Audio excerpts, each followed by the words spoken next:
Hello students, आज हम discuss करने जा रहे हैं BCA fourth semester visual basic में रिवीजन टॉपिक, जिसमें आज हम एडिशंस के बारे में डिस्कस करेंगे। विजुअल बेसिक के कि किस तरीके से हमारे एडिशंस हमें इंट्रोड्यूस्ड हुए हैं। तो visual basic follows the concept of event driven programming, यानी कि विजुअल बेसिक जो है यह फॉलो करता है कंसेप्ट इवेंट ड्राइवन प्रोग्रामिंग का and creates the graphical environment.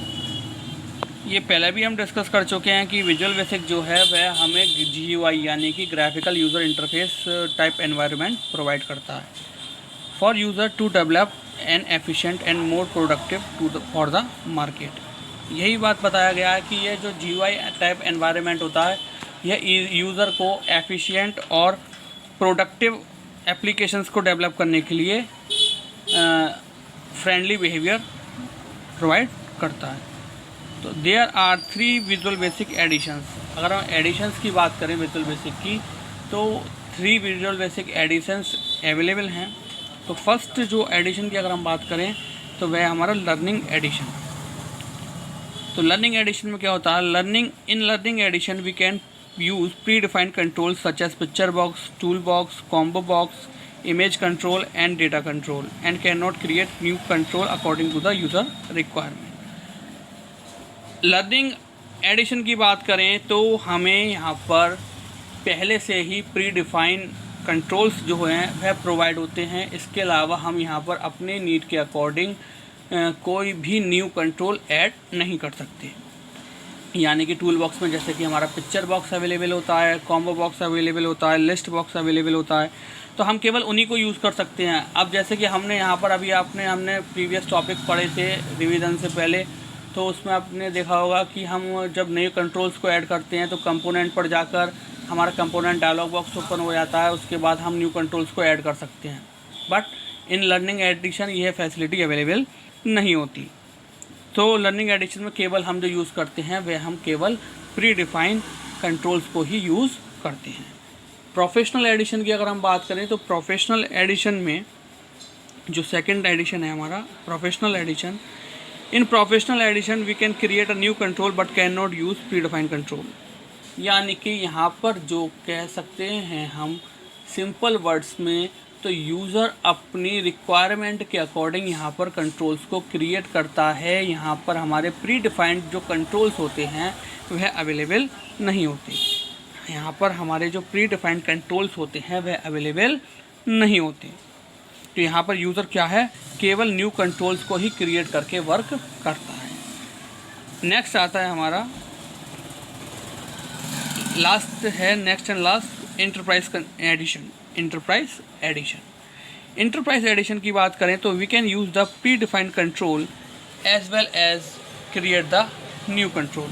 यानी कि इंटरप्राइज एडिशन जो होता है ये हमारा कॉम्बिनेशन होता है हमारा ये लर्निंग एडिशन का और प्रोफेशनल एडिशन का। यानी कि यहाँ पर हम जो प्री डिफाइंड कंट्रोल्स हैं उनको भी यूज़ करते हैं और साथ साथ हम जो है साइमल्टेनियसली न्यू कंट्रोल्स को ऐड भी कर सकते हैं। यानी कि जो हम इस समय यूज़ कर रहे हैं इंटरप्राइज में, जैसे कि हमें यहाँ पर टाइमर कंट्रोल, हमारे पास टूल बॉक्स है, पिक्चर बॉक्स है, ये कंट्रोल्स हमारे पास अवेलेबल हैं। बट अगर हमें टाइमर कंट्रोल है या कोई भी डायलॉग बॉक्स हमें क्रिएट करना है तो उसके लिए हम कंपोनेंट पर जाकर डायलॉग बॉक्स को क्रिएट कर सकते हैं। ठीक है, तो प्रेजेंटली हम जो विजुअल बेसिक 6.0 यूज़ कर रहे हैं अपने सिलेबस के अकॉर्डिंग। बाकी इसके एडिशन तो और भी आगे आ चुके हैं, लेकिन अब जो 6.0 है उसमें ये फैसिलिटी अवेलेबल है कि हम यहाँ पर प्री डिफाइंड कंट्रोल्स के साथ साथ न्यू कंट्रोल्स को भी ऐड कर सकते हैं। अब ये है हमारा यहाँ पर इसका लेआउट। तो इस लेआउट में हम देखते हैं कि किस तरीके से हमारा क्या क्या प्रॉपर्टीज़ होती हैं, क्या क्या हमें जो है यहाँ पर अवेलेबल होते हैं टूल्स। तो प्रोजेक्ट 1, ठीक है। अब यहाँ पर जब देखें आप तो प्रोजेक्ट 1 के नेक्स्ट लाइन में जो फाइल व्यू एडिट दे रखा है ऑप्शन, जो हमारे पास 3 ऑप्शंस होते हैं, ये हमारा मेन्यू बार होता है। ये हमारा मेन्यू बार होता है। देन उसके नीचे होता है हमारा टूल बार, उसके नीचे होता है हमारा टूल बार। देन अगर हम बात करें in the left hand side, हमारे पास जो अवेलेबल होता है वह टूल बॉक्स अवेलेबल होता है, जहाँ पर हमारे प्री डिफाइंड कंट्रोल्स जो होते हैं वह अवेलेबल होते हैं। जहाँ पर हमारे प्री डिफाइंड कंट्रोल्स जो होते हैं वह अवेलेबल होते हैं for the requirement of the user, यानी कि यूज़र के रिक्वायरमेंट के अकॉर्डिंग वह यहाँ से कंट्रोल्स को चूज़ करके अपनी एप्लीकेशंस को डेवलप करता है। देन राइट हैंड साइड में अगर हम बात करें तो हमारे पास प्रोजेक्ट एक्सप्लोरर अवेलेबल होता है। ठीक है, प्रोजेक्ट एक्सप्लोरर की बात करें तो उससे पहले हमारे ऊपर जस्ट जो है कोड व्यू बटन और फॉर्म व्यू बटन होते हैं। कोड व्यू बटन और form view button. Code view button की अगर हम बात करें तो जिस फॉर्म पर हम पर्टिकुलर वर्क कर रहे हैं उस फॉर्म का कोड विंडो ओपन होकर आ जाता है। एंड उसके नीचे जो होता है हमारा फॉर्म व्यू बटन होता है, यानी कि अगर हम कोड विंडो पर वर्क कर रहे हैं, अगर हम फॉर्म व्यू विंडो पर जाना चाहते हैं तो हम वहाँ पर क्लिक करके फॉर्म पर वापस आ सकते हैं। देन उसके जस्ट बराबर में हमारा प्रोजेक्ट एक्सप्लोरर होता है, जिसकी हेल्प से हमने प्रोजेक्ट में अपने कितने फॉर्म्स को ऐड किया है वह वहाँ पर शो हो रहा होता है। देन उसके जस्ट नीचे प्रोजेक्ट एक्सप्लोरर के हमारी प्रॉपर्टीज़ विंडो होती है। प्रॉपर्टीज़ विंडोज़ की अगर हम बात करें, जनरली हम जब फॉर्म पर वर्क कर रहे होते हैं तो वहाँ पर वो फॉर्म की प्रॉपर्टी विंडो ओपन होती है। नहीं तो हम पर्टिकुलर फॉर्म पर अपने जो कंट्रोल्स जैसे जैसे ऐड करते जाते हैं तो हमारा वह कंट्रोल जिस पर हम पर्टिकुलरली वर्क कर रहे होते हैं उसकी प्रॉपर्टी विंडो हमारी राइट साइड में ओपन हो जाती है। फिर उस प्रॉपर्टीज़ में जाके हम पर्टिकुलर जो हमारे कंट्रोल है उसकी हम कैप्शन प्रॉपर्टी को हाइट, विड्थ, कलर, फॉन्ट किसी में भी हम चेंजेस कर सकते हैं। ठीक, यानी कि अगर हम बात करें तो विजुअल बेसिक में हम जब डिज़ाइनिंग करते हैं वो with the help of property window, यानी कि at the design time. And अगर बात करें एट रन टाइम तो हम कोड विंडो की हेल्प से वहाँ पर अपनी कोडिंग जो है उसको एंटर करके वहाँ पर प्रोग्रामिंग करते हैं। ठीक, नेक्स्ट अगर हम नीचे बात करें तो नेक्स्ट हमारी आती है इमीडिएट विंडो। इमीडिएट विंडो का क्या होता है, जैसे हम उस पर क्लिक करते हैं तो वो हमारा फॉर्म पर रेंडमली मूव कर जाता है।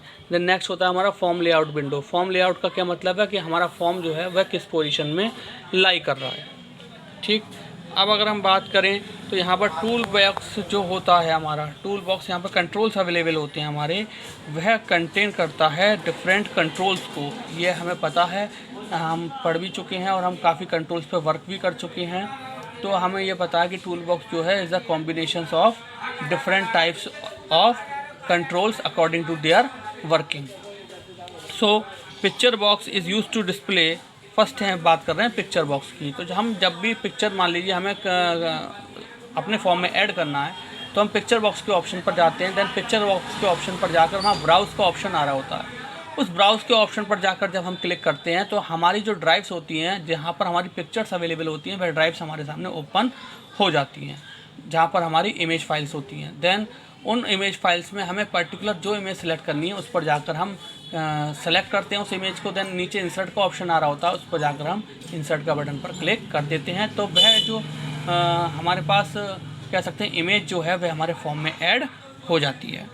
देन नेक्स्ट आता है हमारा directory list box. Directory list box की अगर हम बात करें तो it is used to display total number of directories in a particular drive. यानी कि डायरेक्टरी लिस्ट बॉक्स जो होता है यह बताता है कि हमारी टोटल नंबर ऑफ़ ड्राइव्स जो हैं, टोटल नंबर्स ऑफ डायरेक्टरीज जो हैं ड्राइव में अवेलेबल, उनको डिस्प्ले कराने के लिए हम डायरेक्टरी लिस्ट बॉक्स का यूज़ करते हैं। नेक्स्ट हमारा होता है file list box. File list box की अगर हम बात करें तो it is used to display total number of files in a particular directory. यानी कि पर्टिकुलर डायरेक्टरी जिस पर हम वर्क कर रहे हैं उसमें कितने total number of files available हैं, उसके लिए हम जानने के लिए फाइल लिस्ट बॉक्स का यूज़ करते हैं। देन नेक्स्ट आता है हमारा ऑप्शन बटन। ऑप्शन बटन पर हम वर्क कर चुके हैं। ऑप्शन बटन जनरली जो हम यूज़ करते हैं वो हम सिंगल सिलेक्शन के लिए यूज़ करते हैं। सिंगल सिलेक्शन के लिए यूज़ करते हैं। जैसे आप मान लीजिए कि हमारे पास जेंडर का ऑप्शन है तो जेंडर के ऑप्शन में मेल फीमेल हमें एक जेंडर सेलेक्ट करना होता है अपना, तो वहाँ पर हम ऑप्शन बटन का यूज़ कर सकते हैं। या फिर जनरली हम ऑनलाइन एग्ज़ाम देते हैं तो उसमें हमें एक ऑप्शन चूज़ करना होता है तो वहाँ पर हम रेडियो बटन का इस्तेमाल करते हैं। ठीक, यानी कि radio button is use to choose one option among multiple option. यानी कि मल्टीपल ऑप्शंस में से सिंगल ऑप्शन को सिलेक्शन के लिए हम ऑप्शन बटन का यूज़ करते हैं। नेक्स्ट आता है हमारा check box button. Check box button यानी कि चेक बॉक्स बटन जो होता है ये हमारा ऑप्शन बटन का जस्ट अपोजिट होता है। चेक बॉक्स बटन जो होता है हमारा, ये हमारा ऑप्शन बटन का जस्ट अपोजिट होता है। इसमें क्या होता है कि हम मल्टीपल सिलेक्शन कर सकते हैं। मल्टीपल सिलेक्शन जैसे कि मान लीजिए आपको क्वालिफ़िकेशन का ऑप्शन है, किसी फॉर्म फिल कर रहे हैं आप, तो आपको वहाँ पर 10, 12 जो भी जितनी भी आपकी क्वालिफ़िकेशन होंगी उन पर आप क्लिक करके उनको चूज़ कर सकते हैं। यानी कि हम कह सकते हैं कि काफ़ी सारे ऑप्शंस में से कुछ ऑप्शंस को सिलेक्ट करना, यानी कि selecting few options from the many options is done with the help of check box button. Then next आता है हमारा label. It is used to display string such a name. ठीक, अब लेबल की अगर हम बात करें तो लेबल क्या होता है कि स्पेसिफिकली किसी फील्ड को डिफाइन करता है, स्पेसिफिकली किसी फील्ड को डिफाइन करता है। जैसे कि जनरली आप लोग फेसबुक तो यूज़ करते ही होंगे। फेसबुक पर जनरली क्या होता है कि जब आप फेसबुक का लॉगिन पेज ओपन करते हैं तो वहाँ पर आपका शो हो रहा होता है यूज़र आईडी एंड पासवर्ड। ठीक है, यूज़र आईडी और पासवर्ड जो लिखा होता है वह हमारा लेबल होता है, वह हमारा लेबल होता है जो कि एक कंट्रोल है। देन जिसमें हम फील्ड्स की वैल्यू को फिल करते हैं, यानी कि टेक्स्ट बॉक्स में हम फिल करते हैं, वह भी एक कंट्रोल होता है। तो इसकी अगर हम बात करें तो यह स्ट्रिंग को डिस्प्ले करने के लिए यूज़ करते हैं हम, जिसको हम लेबल बोलते हैं। देन नेक्स्ट आता है हमारा फर्स्ट अगर हम बात करें तो डिज़ाइन फेस होता है, नेक्स्ट हम बात करें तो हमारा रन फेस होता है, एंड लास्ट वन हमारा ब्रेक फेस होता है। तो whenever we are designing any window application, जब भी हम कोई विंडो एप्लीकेशन डिज़ाइन कर रहे होते हैं, whatever the event procedure coding we are using, हम जो भी इवेंट प्रोसीजर में कोडिंग यूज़ करते हैं, means we are working in design phase. जाहिर सी बात है, जब हम कोई डिज़ाइनिंग कर रहे हैं किसी विंडो एप्लीकेशन में तो हम डिज़ाइन फेस में वर्क कर रहे हैं। Whenever we run windows application then we are in run phase. जब हम उन विंडोज़ एप्लीकेशन को जिसको हमने डिज़ाइन किया है, जब हम उसको रन कराते हैं तो हम रन फेज में वर्क कर रहे होते हैं। Then when we are debugging to any window application then we are in break phase, यानी कि जब उसमें कुछ रन कराने पर एरर्स क्रिएट होते हैं और हम जब उन एरर्स को डिबग कर रहे होते हैं तो हम ब्रेक फेस में वर्क कर रहे होते हैं। ठीक है, तो there are 3 phases are shown in title bar. तो यह जो हमारे 3 फेसेस होते हैं यह टाइटल बार में डिस्प्ले होते हैं। तो स्टूडेंट्स, आई होप आज का रिवीजन लेक्चर विजुअल बेसिक का आपको अच्छे से समझ में आया होगा। सो आज के लिए thank you very much, have a nice day.